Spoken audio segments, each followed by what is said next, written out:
الحمد لله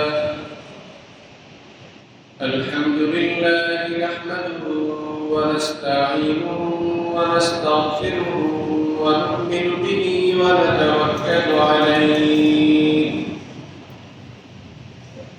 ونعوذ بالله من شرور أنفسنا ومن سيئات أعمالنا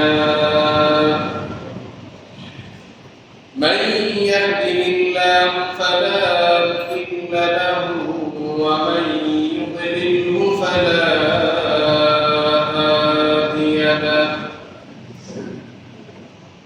ونشهد أن لا إله إلا الله وحده لا شريك له ونشهد أن سيدنا وسندنا ومولانا محمدا عبده ورسوله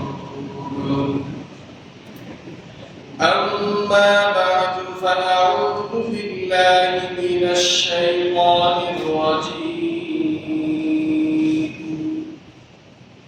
بسم الله الرحمن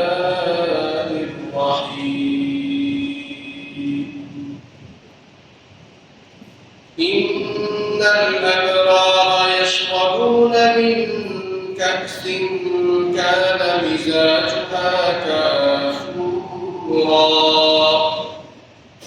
عينا يشرب بها عباد الله يفجرونها تفجيرا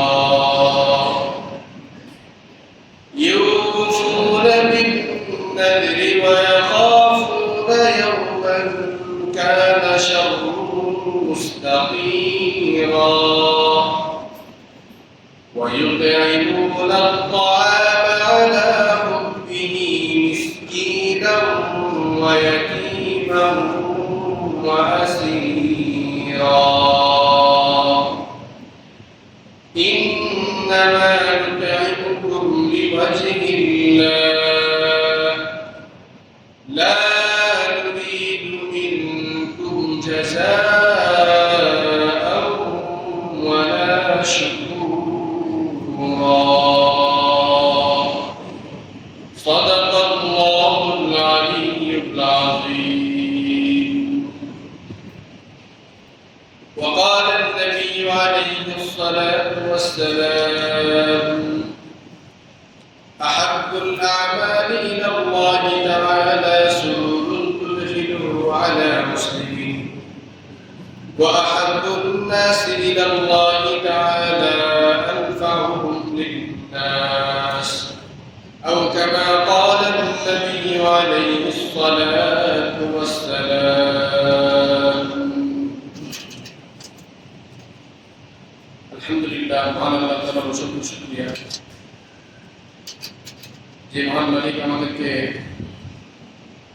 আজকে পবিত্র জুমার দিনে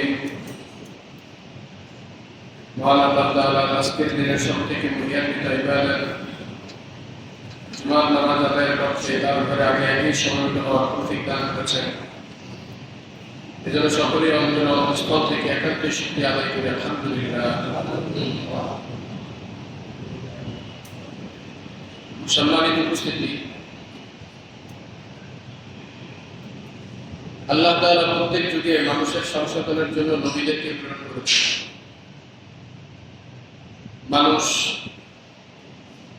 বিভিন্ন রকমের অস্থিরতা, অনৈতিকতা, জুলুম, অত্যাচারে নিমজ্জিত থাকত।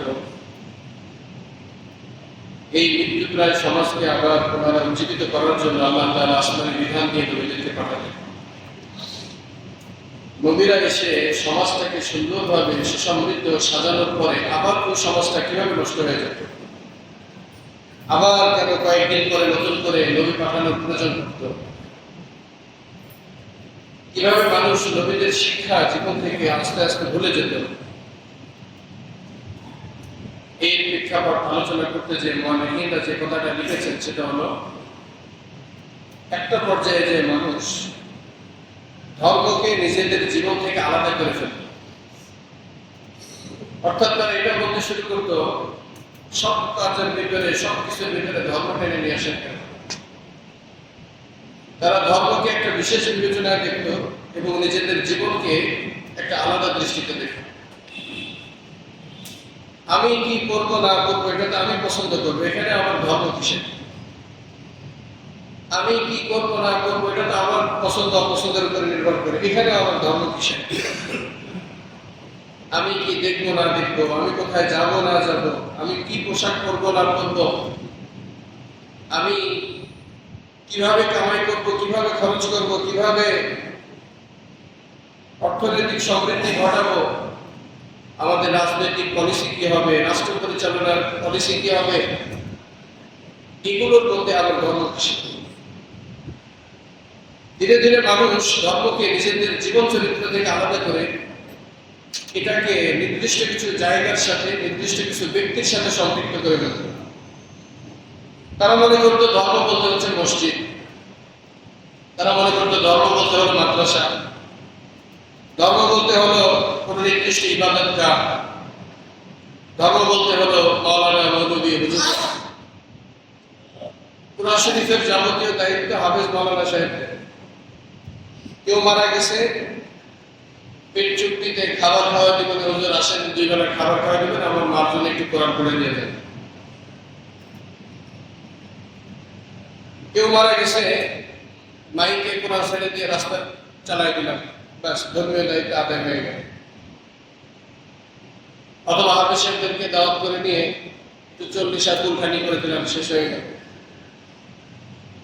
এক কথায় কিছু নির্দিষ্ট জায়গা, কিছু নির্দিষ্ট দিন, কিছু নির্দিষ্ট স্থান, কিছু নির্দিষ্ট ব্যক্তি, এই সমস্ত বিষয়ের সাথে যখন ধর্ম বিশেষায়িত হয়ে যেত এবং ব্যাপকভাবে মানুষের জীবন থেকে মানুষ ধর্মটাকে আলাদা করে ফেলত, তখনই মূলত নিজেদের পুনরায় অধঃপতন শুরু হইতো, আল্লাহ তাআলার আযাবে তারা আবারও নিমজ্জিত হইত এবং পুনরায় নবী পাঠানোর প্রয়োজন দেখা দিত। নবীরা মেহনত করে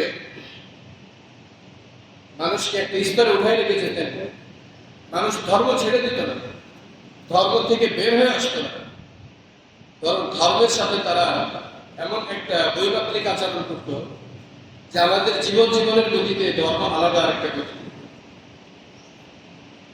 আমার কথাটা কি আপনারা বুঝতে পারছেন? আজকে আমরা যদি আমাদের জীবনের দিকে লক্ষ্য করি তাহলে এটাই দেখতে পাবো যে ধর্মের সাথে আমরা ঠিক এই আচরণটাই করে বসে আছি। আমাদের জীবন আমরা আমাদের মতো করে চালাই, আমাদের পছন্দ মতো আমরা সব কিছু করি, আর ধর্মের বিষয়টাকে আমরা নির্দিষ্ট কিছু জায়গা, ব্যক্তি, স্থান, পরিস্থিতি এগুলোর সাথে আমরা সম্পৃক্ত করে ফেলছি।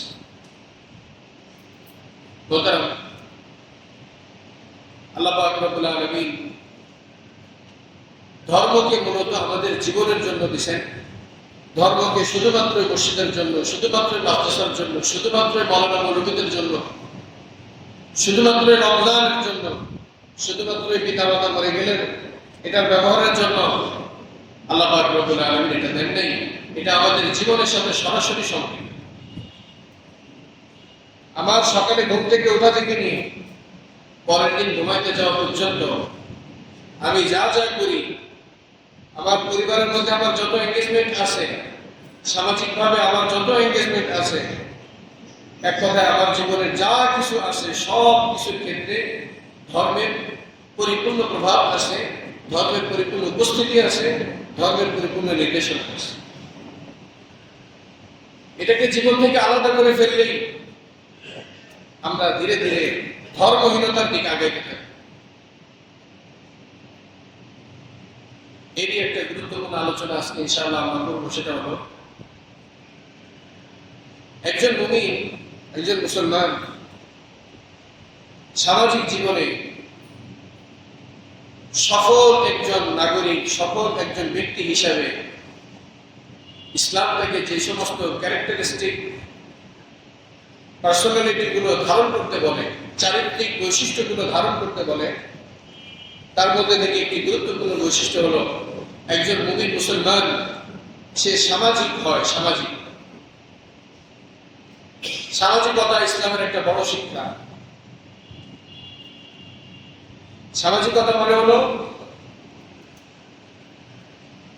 মানুষের সাথে এমনভাবে চলা ফেরা করা যাতে একজন মুসলমান হিসাবে মানুষ এই কথা বলে যে আসলেই সে একজন পরিপূর্ণ ইমানদার, পরিপূর্ণ মুসলমান। আমাদের পরিভাষার ভিতরে এই কথাগুলো আসে, কিন্তু আমরা অন্যভাবে এই কথাগুলো হিসাব করি। আমরা যখন কারো ব্যাপারে বলি সে অনেক ইমানদার মানুষ, অনেক মুত্তাকি পরেশগার মানুষ, আমাদের মনোযোগটা চলে যায় যদি মনে হয় অনেক নামাজ কালাম করে। আমাদের মাথায় তখন এটা আসে না যে একজন ইমানদার, একজন পাক্কা মুত্তাকি পরেশগার ব্যক্তির বৈশিষ্ট্য হলো সে মানুষের সাথে হাসি মুখে কথা বলে, সে মানুষের সাথে মিথ্যা বলে না, সে মানুষকে কষ্ট দেয় না, সে আত্মীয়তার হক আদায় করে, প্রতিবেশীর হক আদায় করে, সে বাজারে যখন যায় ন্যায়সঙ্গত ভাবে কেনাবেচা করে, সে যখন অফিসে যায় আমানতদারিত্বের সাথে তার ডিউটি পালন করে। আমরা মুত্তাকি পরেশগার নেককার মানুষ বলতে বুঝে রাত জেগে নামাজ পড়ে দিন পালন করে না। একজন মুমিনের বৈশিষ্ট্য হলো সামাজিকতার সাথে সম্পৃক্ত যে সকল কন্ডাক্টিং গুলো আছে, যে সকল সম্বন্ধগুলো তার সাথে আছে, এগুলোকে সে উত্তমরূপে আদায় করে। আমরা সবাই জানি আল্লাহ রাসূল সাল্লাল্লাহু আলাইহি ওয়াসাল্লামের টোটাল বয়স বা আল্লাহ রাসূলের জীবন কত বছর ছিল আমরা জানি না। কত বছর ছিল? এটা সিরাতের একটা গুরুত্বপূর্ণ পাঠ। আমাদের নবী দুনিয়াতে কতদিন বেঁচে ছিলেন? 63 বছর। কত বছর? এর ভিতর থেকে 40 বছর তিনি স্বাভাবিক জীবনযাপন করেছেন। তিনি নবী ছিলেন না, নবী হিসাবে তিনি দুনিয়াতে ছিলেন না, একজন সাধারণ মানুষ হিসেবে ছিলেন। আর এরপরে বাকি 23 বছর উনি কি হিসেবে ছিলেন? নবী হিসেবে ছিলেন। এই নবুয়তের আগে কত বছর? 40 বছর। এই 40 বছর তো আর উনি নবী না। কিন্তু আশ্চর্যের বিষয় হলো আল্লাহ রাসূল সাল্লাল্লাহু আলাইহি ওয়াসাল্লাম উনি যে নবী, উনার নবুয়তের 23 বছরের উপরে উনি উনার আগের 40 বছরকে প্রমাণ হিসেবে দিয়েছেন। লাকাদ লাবিস্তু ফীকুম আমারান মিন ক্বাবলি আফালা তা'কিলুন। আল্লাহ তাআলা কোরআনের ভিতরে এটা শুনেছেন। নবী বলেছেন যে আমি যে নবী এর বড় প্রমাণ হলো আমার জীবনের আগের 40 বছর। কিভাবে? আগের 40 বছরের ভিতরে, তখন তো আমি নবী ছিলাম না, আমার আগের 40 বছরের ভিতরে কোন একটা জায়গায় একটা লাল দাগ দিয়ে দেখাও যে মুহাম্মদ এই চরিত্রে, এই দিক থেকে, এই বিবেচনায় মুহাম্মদ ত্রুটিপূর্ণ ছিল। আপনি চিন্তা করতে পারেন। হুজুর সাল্লাল্লাহু আলাইহি ওয়াসাল্লাম বলেছেন যে আমি আল্লাহর ব্যাপারে, আসমানের খবরের ব্যাপারে মিথ্যা বলবো, আমার 40 বছরের ভিতরে একটা মিথ্যা কথা রিকর্ড থাকে। আমি কেন আল্লাহর নামে মিথ্যা বলবো? আমি কিভাবে আসমানের খবরের ব্যাপারে মিথ্যা বলবো? আমার গত 40 বছরের ভিতরে একটা মিথ্যা বলা রেকর্ড থাকে। আমার গত 40 বছরের ভিতরে আমার মধ্যে একটা ওয়াদা খেলাফি রেকর্ড থাকে। আমার গত 40 বছরের ভিতরে কারো উপর আমি জুলুম করছি এটা প্রমাণ করে। আমার গত 40 বছর যখন আমি নবী ছিলাম না, সেই সময় আমি কোনো সামাজিক কোনো বিষয়কে লঙ্ঘন করছি যেটা সাধারণ মানুষ হিসাবে নৈতিকতা দৃষ্টিতে আমি এমন কোন বিষয়কে লঙ্ঘন করছি এমন একটা প্রসঙ্গ দেখা। লাকাদ লাবিস্তু ফীকুম আমারান মিন ক্বাবলি আফালা তা'কিলুন। আমি তোমাদের মধ্যে 40 বছর থেকে দেখাইলাম, তোমরা আমাকে এখনো চেনো না। আচ্ছা, আমাদের মধ্যে থেকে এখানে একজন বলেন যে আমি আছি এমন, আমি যদি জোড়াকল বাজারে যাই ডাক দিই যে সবাই আসো, দল মত নির্বিশেষে সবাই আমার ডাকে ছুটে আসবে, এমন একজন লোক অনেক কষ্টকর হবে কিনা বলেন? হুজুর সাল্লাল্লাহু আলাইহি ওয়াসাল্লাম যিনি নবুয়তের জিম্মাদারি, নবুয়তের দায়িত্ব পেয়েছেন, আল্লাহ রাসূল পরের দিন সকালবেলায় আপনারা যারা হজে গেছেন অথবা উমরায় গেছেন, আল্লাহ তাআলা আমাদের সবাইকে কবুল করেন। আপনারা দেখবেন কাবা শরীফের এই রুকনে ইয়ামানি বরাবর একটা ছোট্ট পাহাড় আছে, বাম পাশে তাকালে দেখা যায় সেটা হলো জাবাল ইবনে আবি কুবাইস। এই ছোট পাহাড়টার উপরে আল্লাহ রাসূল সাল্লাল্লাহু আলাইহি ওয়াসাল্লাম উঠে সকলকে ডাক দিলেন, আয় মক্কাবাসী সবাই এদিকে আসুন। আল্লাহ রাসূল সাল্লাল্লাহু আলাইহি ওয়াসাল্লামের বয়স তখন 40 বছর। 40 বছরের একজন মানুষ জাবাল ইবনে আবি কুবাইসের উপরে উঠে ডাক দিছেন পুরা মক্কা ছুটে চলে আসছে আল্লাহ রাসূলের পায়ের কাছে। আল্লাহ রাসূল তো তখন নবী না, সাধারণ মানুষ হিসেবে সবাই জানে, কিন্তু পার্সোনালিটি কি, পুরা কমিউনিটিকে উনি থ্রো করতে পারেন, পুরা নিজের স্বজাতিকে উনি নিজের করে ফেলছেন। ডাক দিচ্ছেন সবাই দিকে আসে, সবাই চলে আসে। এরপর দেখেন বলতেছেন যে আমি যদি তোমাদেরকে বলি এই পাহাড়ের পিছনে একটা সৈন্য দল অপেক্ষা করতেছে, একটু করেই তোমাদের উপর আক্রমণ করবে, তাহলে কি তোমরা আমার কথা বিশ্বাস করবে? সবাই এক পক্ষে বলেছে হ্যাঁ মোহাম্মদ আমরা বিশ্বাস করি। আমি একটু চিন্তা করে দেখি আমি আমার কমিউনিটির কাছে এই পরিমাণ আস্থা অর্জন করতে পারছি কিনা। আমার কমিউনিটি অনেক পরের কথা, আমার পরিবারই আমার কথা বিশ্বাস করে। তো যেটা বলতেছিলাম যে একজন মুসলমান শুধুমাত্র নামাজ, রোজা, দাড়ি, টুপি এই পরিচয় না। একজন মুসলমান তার নীতি, নৈতিকতা, আদর্শ, তার ক্যারেক্টার, মানুষের সাথে আচার আচরণ, এগুলোই মূলত তার ধর্মের প্রতিনিধিত্ব করে, তার দায়িত্ববোধের প্রতিনিধিত্ব করে। সে আসলেই কতটা মুত্তাকি পরহেজগারের প্রতিনিধিত্ব করে। হুজুর সাল্লাল্লাহু আলাইহি ওয়াসাল্লাম নিজের জীবনকে 23 বছর নবুয়তি জীবন, এই 23 বছর নবুয়তি জীবনকে সার্টিফাইড করার জন্য আল্লাহ রাসূল তার পূর্বের 40 বছরকে দলিল হিসাবে পেশ করে বলছেন আমার গত 40 বছরের ভিতরে একটা ভুল দেখাও, আমি যদি আসমানের খবর নিয়ে মিথ্যা বলা থাকি তাহলে আমার দুনিয়ার ভিতরে একটা মিথ্যা রেকর্ড দেয়। আরেকটা চমৎকার ঘটনা শুনে, এটা ইমাম বুখারী রাহমাতুল্লাহি আলাইহি ওয়া রাসূল বুখারী কিতাবের মধ্যে বর্ণনা করেছেন। আবু সুফিয়ান রাদিয়াল্লাহু আনহু উনি অনেক পরে মুসলমান হয়েছেন, মক্কা বিজয়ের সময় মুসলমান হয়েছেন। বদর, উহুদ, খন্দক এই সমস্ত যুদ্ধে উনি কাফের বাহিনীর নেতৃত্ব দিয়েছেন। এই সাহাবী ইসলাম গ্রহণের আগে একবার শামে গেছেন ব্যবসায়িক কাজে। তো শামের তৎকালীন বাদশা হিরাক্লিয়াস খবর পাঠাইছে যে দেখো তো বাজারে কোনো আরব থেকে কেউ আসছে কিনা, যদি আসে তাহলে ধরে আমার কাছে নিয়ে আসে। আমি সংবাদ পেয়েছি যে আরবে মুহাম্মদ নামে একজন নবী দাবি করেছে, তার ব্যাপারে কিছু তথ্য দেওয়া দরকার। হুজুর সাল্লাল্লাহু আলাইহি ওয়াসাল্লামের ব্যাপারে তথ্য নেওয়ার জন্য ওই আবু সুফিয়ানকে ধরে নিয়ে যাওয়া হয়েছে রোমের বাদশার কাছে। রোম তৎকালীন সময়ে বর্তমান আমেরিকা ইউরোপের অবস্থানে। বর্তমান সময়ে আমেরিকা ইউরোপ যেমন বিশ্বের বড়, বিশ্বের মাথা, ঠিক অনুরূপভাবে তৎকালীন সময়ে রোম এবং পারস্য এই দুইটা ছিল হলো বিশ্বের বড়। তো রোম সম্রাটের কাছে আবু সুফিয়ান রাদিয়াল্লাহু আনহুকে নিয়ে যাওয়া হয় এবং সেখানে তিনি রাসূল সাল্লাল্লাহু আলাইহি ওয়াসাল্লামের ব্যাপারে 9টা প্রশ্ন করেন। 9টা প্রশ্ন করছেন, 9টা পরিপূর্ণ আলোচনা, দীর্ঘ হাদিস, এত বলার সময় নেই, আমি সেখান থেকে মাত্র একটা পয়েন্ট। হিরাক্লিয়াস বাদশা প্রশ্ন করছে যে মুহাম্মদ সে কি কখনো মিথ্যা বলছে? খেয়াল করুন, সে মুহাম্মদ কি কখনো তোমরা মিথ্যা বলতে শুনছো? অর্থাৎ 40 বছর পরে তো সে নবুয়তের দাবি করছে, আগের 40 বছরের মধ্যে তাকে কি কখনো মিথ্যা বলতে শুনছো? ভাই আমাদের সমাজে মিথ্যা বলা এটা কি কোনো অপরাধের মধ্যে পড়ে? বলে কেউ যদি এসে বলে যে তুমি মিথ্যা বলে, আমরা কি বলবো? আরে তুই মিথ্যা বলে না, মিথ্যা বলে কোনো অপরাধের মধ্যে পড়ে না আমাদের। এটা তো একবারে পানিবাদ হয়ে গেছে। এসে জিজ্ঞাসা করছে যে মুহাম্মদ কি কখনো মিথ্যা বলে? খেয়াল করেন আবু সুফিয়ান রাদিয়াল্লাহু আনহু কি বলছেন। আবু সুফিয়ান রাদিয়াল্লাহু আনহু এই ঘটনা ইসলাম গ্রহণ করার পরে উনি শোনাচ্ছেন যে এরকম ঘটনা ঘটছিল। আমাকে হিরাক্লিয়াসের বাদশা প্রশ্ন করছে মুহাম্মদ কি মিথ্যা বলে? উনি বলছেন যে আমার মনে হলো যে আমি বলি যে হ্যাঁ মিথ্যা বলে। আমার একটু বলতে ইচ্ছা করলো, মিথ্যা বলতে ইচ্ছা করলো যে হ্যাঁ মুহাম্মদ মিথ্যা বলে। উনি বলতেছেন যে আমার ভয় হইল, আমি যদি বলি হ্যাঁ মুহাম্মদ মিথ্যা বলে, আর এই গোটা আসমান আর জমিটা যদি চিৎকার করে বলে ওঠে যে না মুহাম্মদ মিথ্যা বলতে পারে।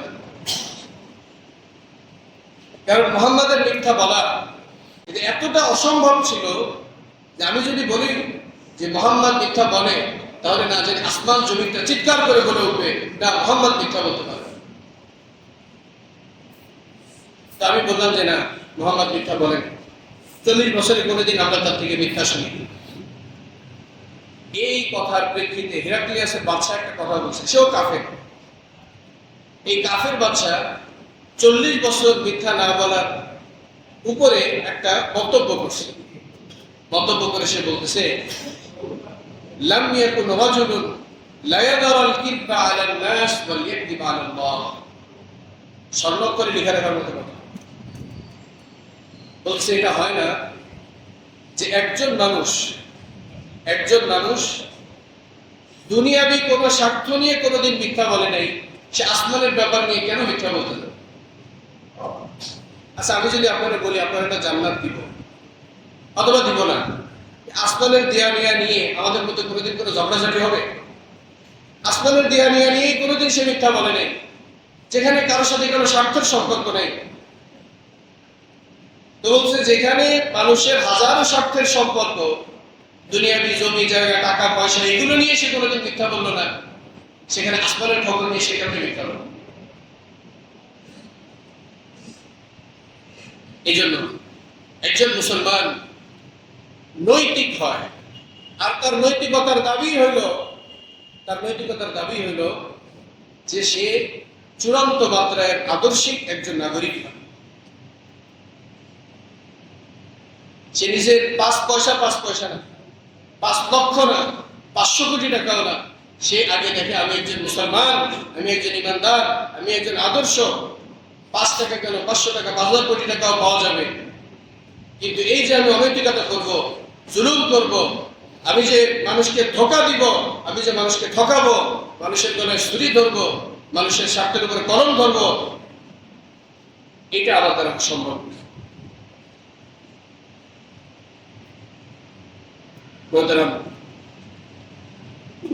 আল্লাহ রাসূল সাল্লাল্লাহু আলাইহি ওয়াসাল্লামের যে হাদিসটা আমি আপনাদের সামনে পড়ছি, নবী পাক সাল্লাল্লাহু আলাইহি ওয়াসাল্লাম বলেন, হাব্বুন নাস ইলাল্লাহ, আল্লাহ তাআলার কাছে সবথেকে প্রিয় মানুষকে জানো? যে রাত জেগে নামাজ পড়ে, যে দিনভর রোজা রাখে, আল্লাহ রাসূল তাদের কথা বলেননি। বলেছেন আল্লাহ তাআলার কাছে সবথেকে বেশি পছন্দনীয় মানুষ হলো আনফাউহুম লিন-নাস, যে মানুষের জন্য বেশি উপকারী হয়, যে মানুষের কল্যাণে নিজেকে ব্যবহার করে, যে মানুষের কল্যাণে নিজেকে নিয়োজিত করে, যে মানুষের কল্যাণকামী হয়, যার দ্বারা কল্যাণ না হোক মানুষের 5 পয়সার কোনো ক্ষতিও হয়। আজকে বলেন, মানুষের ক্ষতি করার জন্য শুধু পার্সোনাল লেভেলে না, ইন্ডাস্ট্রিয়াল লেভেলে টাকা পয়সা খরচ করে প্রোডাক্টিভলি মানুষের ক্ষতি করার জন্য বিভিন্ন ধরনের প্ল্যানের মধ্যে আছে, বিভিন্ন রকমের তৎপরতার মধ্যে আছে। আল্লাহ তাআলা আমাদেরকে হেফাজত করুন। আল্লাহ রাসূল বলেন যে সবথেকে বেশি পছন্দনীয় মানুষ আল্লাহর কাছে আনফাউহুম লিন-নাস, যে মানুষের জন্য বেশি উপকারী।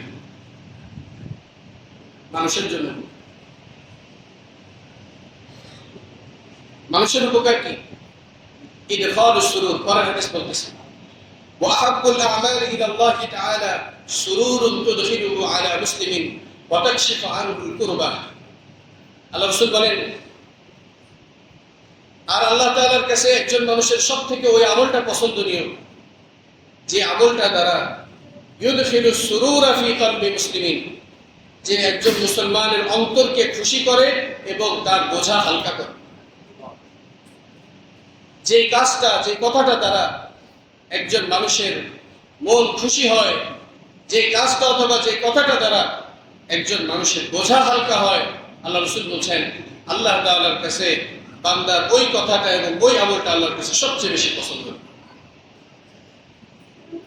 অন্য হাদিসের মধ্যে আল্লাহ রাসূল সাল্লাল্লাহু আলাইহি ওয়াসাল্লাম বলেছেন, ইন্না আফকালা শাইইন ফিল মিজান, মিজানের পাল্লায় সবথেকে একজন মানুষের ভারী আমল হলো আহসানুহুম খুলুকা, তার সুন্দর আচরণ, তার সুন্দর কথা, তার মার্জিত ভঙ্গি, মানুষের সাথে তার হাসিমুখে আচরণ, মানুষের সাথে তার ভালো আচরণ, এটা হলো একজন মানুষের মিজানের পাল্লার সবথেকে ভারী আমল।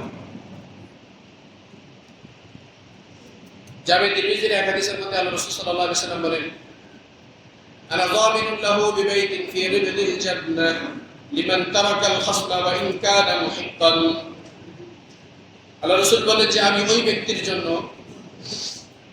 জান্নাতের একেবারে শুরুর দিকে, সামনের দিকে একটা ঘরের দায়িত্ব নিচ্ছি। আমি জান্নাতের একেবারেই শুরুর দিকে ওই ব্যক্তির জন্য একটা ঘরের দায়িত্ব নিচ্ছি, যে হকের উপরে থেকেও তর্ক করাকে, ঝগড়া করাকে ছেড়ে দেয়। অর্থাৎ এখানে যদি আমি ঝগড়া করি তাহলে এটা আমার অধিকার আছে, আমি ঠিকের উপরে আছি। তারপরেও চিন্তা করলাম তার ঝগড়া বসাতে দরকার নেই, এই জন্য ঝগড়া থেকে বিরত থাকলাম। আল্লাহ রাসূল বলেন যে আমি এমন লোকের জন্য জান্নাতের একেবারে ফ্রন্ট পজিশনে, সামনের দিকে আমি তার জন্য একটা ঘরের দায়িত্ব নিলাম। দ্বিতীয় কথা বলতেছেন, আনা যামিনুল লাহু বিবাইতিন ফি ওয়াসাতিল জান্নাহ, আমি ওই ব্যক্তির জন্য জান্নাতের মাঝখানে একটা ঘরের দায়িত্ব নিচ্ছি, যে ব্যক্তি মানুষের সাথে ভালো ব্যবহার করে। যে মানুষের সাথে কি ব্যবহার করে? ভালো ব্যবহার। আল্লাহ রাসূল দায়িত্ব নিচ্ছেন যে আমি তাকে তার ঘরটাকে বুঝে দিই, যে মানুষের সাথে ভালো ব্যবহার। এই জন্য বললাম একজন আদর্শ মুমিন সামাজিকতার দিক থেকে আদর্শিক হয়। সে শুধুমাত্র তার মসজিদের পারফরমেন্স ভালো না, শুধুমাত্র রমজানের রোজার পারফরমেন্স ভালো না, শুধুমাত্র সে দান সদকা বেশি করে তা না, বরং একজন মানুষের, একজন কোয়ালিটেড মুমিনের, একজন আদর্শ মুসলমানের অন্যতম বৈশিষ্ট্য হলো সে সামাজিকতার দিক থেকে ফার্স্ট ক্লাস, সামাজিকতার দিক থেকে সে এক নম্বর হয়, মানুষের মধ্যেও তার গ্রহণযোগ্যতা। আমি সিরাতের যে উদাহরণটা আপনাদের সামনে দিয়েছি, যে আল্লাহ রাসূল সাল্লাল্লাহু আলাইহি ওয়াসাল্লাম নবী ছিলেন 23 বছর, কিন্তু সাধারণ মানুষ ছিলেন 40 বছর। আল্লাহ রাসূল নিজের সাধারণ মানুষ থাকাকালীন সময়ের 40 বছরকে নিজের 23 বছরের উপরে দলিল দিয়ে বলছেন, আমার 23 বছরের ভিতরে যদি কোনো দাগ না থাকে, তোমরা আমাকে কেমনে পাগল বলো, তোমরা আমাকে কিভাবে মিথ্যাবাদী বলো। এরকম না যে একটা মানুষ রাতারাতি এরকম পরিবর্তন হয়ে যায়। এই জন্য মোহতারাম, এটা খুবই গুরুত্বপূর্ণ যে মানুষের সাথে আমাদের নৈতিক অবস্থাটা সুন্দর হয়। আর এটা খুব সহজ, খুব সহজ। রাসূল সাল্লাল্লাহু আলাইহি ওয়াসাল্লাম বড় সহজ ভঙ্গিমায় এই জিনিসটাকে উপস্থাপন করছেন। সেটা কি? 3টা স্তরে আল্লাহ রাসূল এটাকে ভাগ করে দিয়েছেন। আল্লাহ রাসূল বলেন যে ছোটদের সাথে যে ছোট সুলভ, শিশু সুলভ আচরণ করা, বড়দের সাথে সম্মান সুলভ আচরণ করা, আর ধর্মীয় দায়িত্বশীল আলেম ওলামা তাদের সাথে ইকরামের আচরণ করা। আল্লাহ রাসূল সাল্লাল্লাহু আলাইহি ওয়াসাল্লাম বলেন সামাজিক অবস্থাকে 3 বিবেচনায় ভাগ করে দিয়েছেন। অন্য একটা হাদিসের মধ্যে আল্লাহ রাসূল বলেন আনজিলিন নাসা মানাজিলাহুম, প্রত্যেক মানুষের সাথে তার মতো করে আচরণ করো। একজন মানুষ, সমাজের শিক্ষিত মানুষ, সেটা ডিজার্ভ করে যে শিক্ষিত হওয়ার কারণে তাকে বিশেষভাবে মূল্যায়ন করা। সমাজের একজন ধনী মানুষ, তার সাথে আচরণ করা হবে তার সম্পদশালী অবস্থানের কারণে। আবার সমাজের একজন দরিদ্র মানুষ, তার সাথেও কেমন আচরণ করতে হবে আল্লাহ রাসূল সাল্লাল্লাহু আলাইহি ওয়াসাল্লাম এটাও শিখিয়েছেন। অন্ধ, টাকা পয়সা নেই, ফকির, দরিদ্র এক সাহাবী, ওনার নাম হচ্ছে আব্দুল্লাহ ইবনে মাকতুম রাদিয়াল্লাহু আনহু। একদিন এই সাহাবী এসে আল্লাহ রাসূলের দরজার সামনে দাঁড়ায় আছেন। আল্লাহ রাসূল সাল্লাল্লাহু আলাইহি ওয়াসাল্লাম ভিতরে কিছু কুরাইশের নেতৃস্থানীয় লোকদের নিয়ে একটা মিটিং করতেছেন। আব্দুল্লাহ ইবনে মাকতুম রাদিয়াল্লাহু আনহু বাইরে দাঁড়ায় আছেন। অন্ধ মানুষ বুঝতে পারেনি, তো বারবার আসার জন্য অনুমতি চাচ্ছেন। তো আল্লাহ রাসূল সাল্লাল্লাহু আলাইহি ওয়াসাল্লাম একটু বিরক্তি প্রকাশের দৃষ্টিতে আব্দুল্লাহ ইবনে মাকতুমের দিকে তাকাইছেন। এটাই অ্যাকশন কি আসমান থেকে 16টা আয়াত নাযিল হয়েছে বলে আবাসা ওয়া তাওয়াল্লা আন জাআহুল আ'মা ওয়া মা ইউদরিকা লাআল্লাহু ইয়াযাক্কা আও ইয়াযাক্কারু ফাতানফা'হু যিকরা আম্মা মান ইসতাগনা ফাআনতা আনহু তালাহা। 16টা আয়াত সূরা আবাসা নাযিল হয়েছে। যে একজন অন্ধ, একজন সামাজিকভাবে দুর্বল, কিন্তু সে ইলম শিখার আগ্রহ নিয়ে, দ্বীন শিখার আগ্রহ নিয়ে আপনার দরবারে আসছে, আপনার অবশ্যই উচিত ছিল তাকে রেসপন্স করা।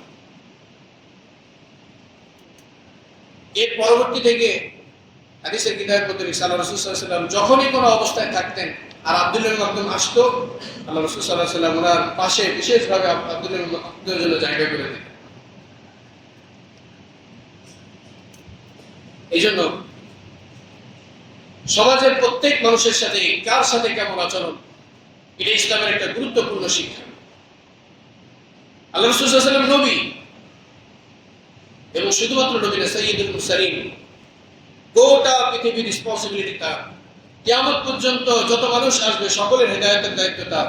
এত বিশাল দায়িত্বের মধ্যে আল্লাহ রাসূলের পাশ থেকে একটা ছোট বাচ্চা যাচ্ছে। আল্লাহ রাসূল সাল্লাল্লাহু আলাইহি ওয়াসাল্লাম তাকে জিজ্ঞাসা করছেন, ইয়া উমাইর মা ফাআল নুগাইর, উমাইর তোমার ছোট পাখিটার কি অবস্থা? How responsible. আল্লাহ রাসূল বলছেন, তোমার ছোট পাখিটার কি খবর? ওই ছোট সাহাবী কেঁদে ফেলছেন, আপনি রাহমাতুল লিল আলামিন সাইয়্যিদুল মুরসালিন, আল্লাহ রাসূল আপনি আমার ছোট পাখিটার খবর রাখেন। এবারে ছেলে বলতেছে, আল্লাহ রাসূল আমার ছোট পাখিটা তো মারা গেছে। দেখেন, খেলনার পাখি, ছোট পাখি, কিন্তু একটা ছোট বাচ্চার কাছে এটাই তার দুনিয়া। আল্লাহ রাসূল সাল্লাল্লাহু আলাইহি ওয়াসাল্লাম তাকে তার মতো করে সান্ত্বনা দিয়েছেন, তার পাখির জন্য শোক প্রকাশ করেছেন।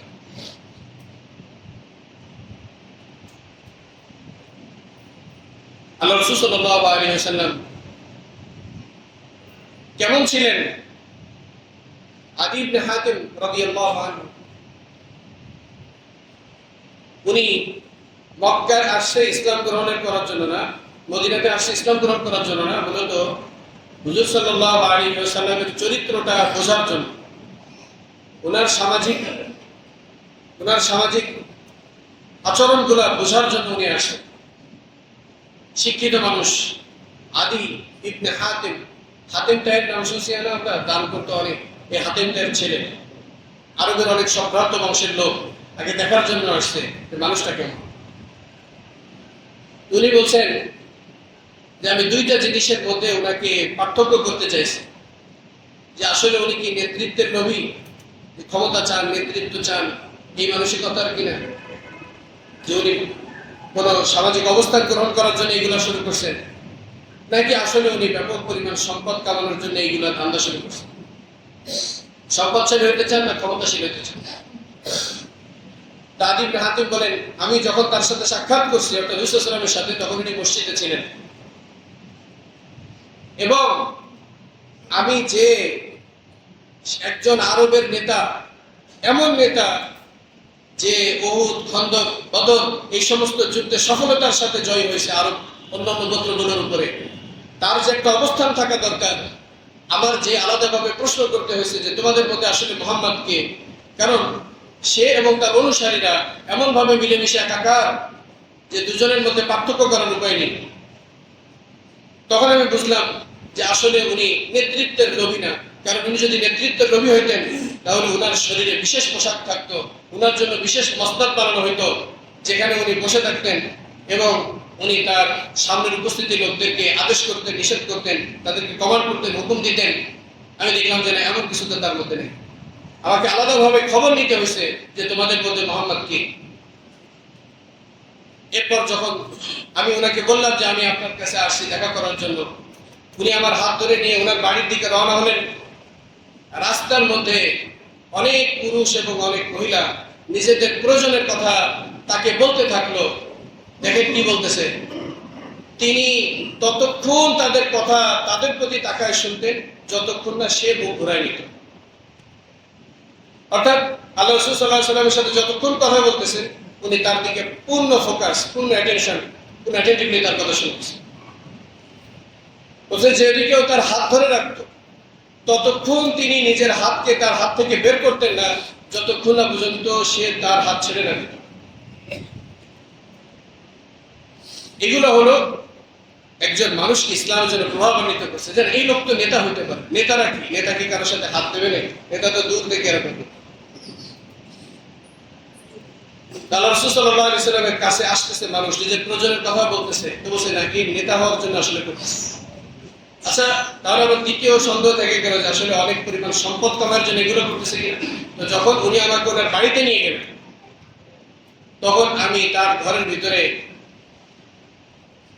আগুন জ্বালানোর জন্য, বাতি জ্বালানোর জন্য ছোট একটা, মানে যেটাকে বলে ল্যাম্প বা খুলনার ভাষায় কি বলে, এটার মধ্যে নাই, টেমি, টুপি, আর বসার জন্য একটা গাদা, বসার জন্য একটা নরম ইয়া, সেটা হলো চামড়া, উপরে চামড়া, ভিতরে খেজুরের পাতা ধরা। তিনি সেটাকে আমার দিকে দিয়ে বললেন, আদি তুমি এর উপরে বসো, এবং তিনি জমিনের উপরে বসে গেলেন। আমি তার সামনে ওইটার উপরে বসতে লজ্জাবোধ করলাম। আমি ওইটা আবার ওনার দিকে আগে দিয়ে বললাম যে আপনি বসেন। উনি এটাকে আবার আমার দিকে দিয়ে বললেন না, তুমি বসো। এই যে আল্লাহ রসুলকে দেখছেন কাছ থেকে, এটাই হযরত আদী ইবনে হাতেমের হেদায়েতের কারণ হয়ে গেছে। উনি ইসলাম গ্রহণ করছেন, উনি ফিরে যেয়ে ওনার কওমকে বলছেন যে তুমি খায়রি আহলি দুনিয়া, আমি দুনিয়ার সবথেকে ভালো মানুষটার সাথে দেখা করে আসছি। এই লোক কোনোদিন অহংকারী হতে পারে না, এই লোক কখনো নেতৃত্ব লোভী হতে পারে না, এই লোক কখনো সম্পদের লোভী হতে পারে না, এই লোক আসলে আসমানের নবী। সকলেই কালেমা পড়ে মুসলমান।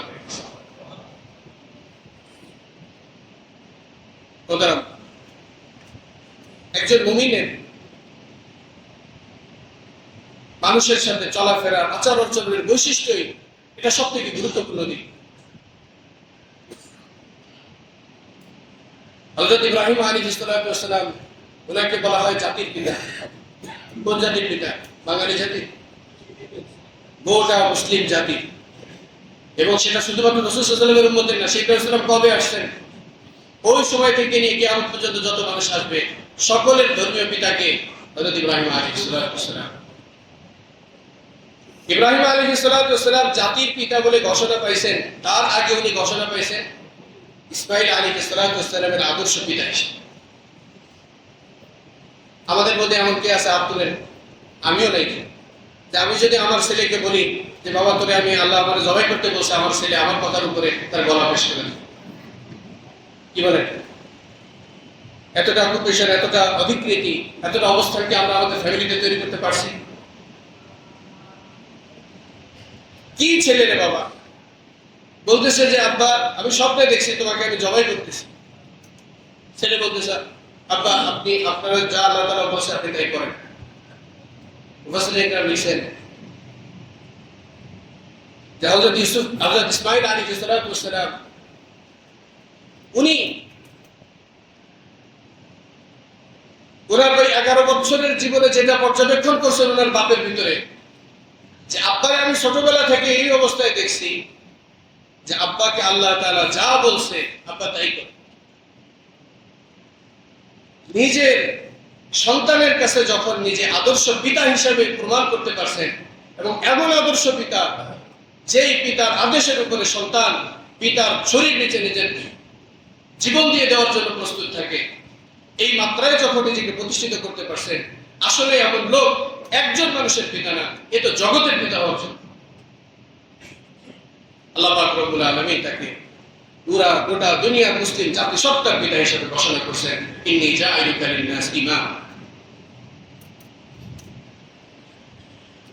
এজন্য নিজের চারিত্রিক অবস্থান মানুষের কাছে সুন্দর হওয়া, এটা একজন মুমিনের অন্যতম দায়িত্ব। আল্লাহ পাক রব্বুল আলামিন আমাদেরকে মানুষের মধ্যে, মানুষের কাছে নিজেদেরকে একজন আদর্শ মানুষ হিসেবে প্রতিষ্ঠিত করার তৌফিক দান করে। বিনয়, নম্রতা, সদ্ব্যবহার, সত্যবাদিতা, আমানতদারি, মানুষের কল্যাণকামিতা, এগুলো এমন এমন দামি দামি বৈশিষ্ট্য যেগুলো একজন মানুষকে তার কাছে বাপ ছাড়া বাপ বানায় দেয়, নেতা ছাড়া নেতা বানায় দেয়, সরকারি ছাড়া সরকার বানায় দেয়, মুকুট ছাড়া সম্রাট বানায় দেয়। একটা হাদিস বলে শেষ করে আল্লাহ রাসূল সাল্লাল্লাহু আলাইহি ওয়াসাল্লাম বলেন, তোমরা গোলামবাদীতে অনেক ক্রয় বিক্রয় করো, লিমা লাম তাশতারুনা আল-আহরার। আল্লাহ রাসূল বলেন তোমরা স্বাধীন লোকদেরকে ক্রয় করো না কেন? সাহাবীরা জিজ্ঞাসা করে, ইয়া রাসূলুল্লাহ গোলামবাদী ক্রয় বিক্রয় হয় জানি, স্বাধীন লোকও যে আবার ক্রয় বিক্রয় হয় তা তো জানতাম না। স্বাধীন মানুষও কি ক্রয় বিক্রয় হয়? আল্লাহ রাসূল সাল্লাল্লাহু আলাইহি ওয়াসাল্লাম বলেন, হ্যাঁ, স্বাধীন মানুষও ক্রয় বিক্রয় হয়, আর সেটা হলো আল ইহসান আবাদাল ইনসান। মানুষের সাথে সৎ ব্যবহার ওই মানুষকে ওই লোকের গোলাম বানায়। একজন মানুষ যদি আমার উপরে সৎ ব্যবহার করে, দেখবেন সে না চাইলেও তার এক গ্লাস পানি খাওয়াইতে ইচ্ছে করে, সে না চাইলেও তার একটু উপকার করতে ভালো লাগে, কারণ সে আমার প্রতি দয়া করছে, রুদ্র করছে। এটাই হলো একজন স্বাধীন ব্যক্তিকে গোলাম বানানোর পলিসি। আল্লাহ পাক রব্বুল আলামিন আমাদেরকে সামাজিক উত্তম বৈশিষ্ট্য দ্বারা বৈশিষ্ট্যমণ্ডিত হয়ে একজন আদর্শ মানুষ হিসাবে পরিবারের সমাজে নিজেদের অবস্থানকে নিশ্চিত করার তৌফিক দান করেন। আমিন। ওয়া আখিরু দাওয়ানা আলহামদুলিল্লাহি রাব্বিল আলামিন। যারা সুন্নাত পড়েন সুন্নাত পড়েন।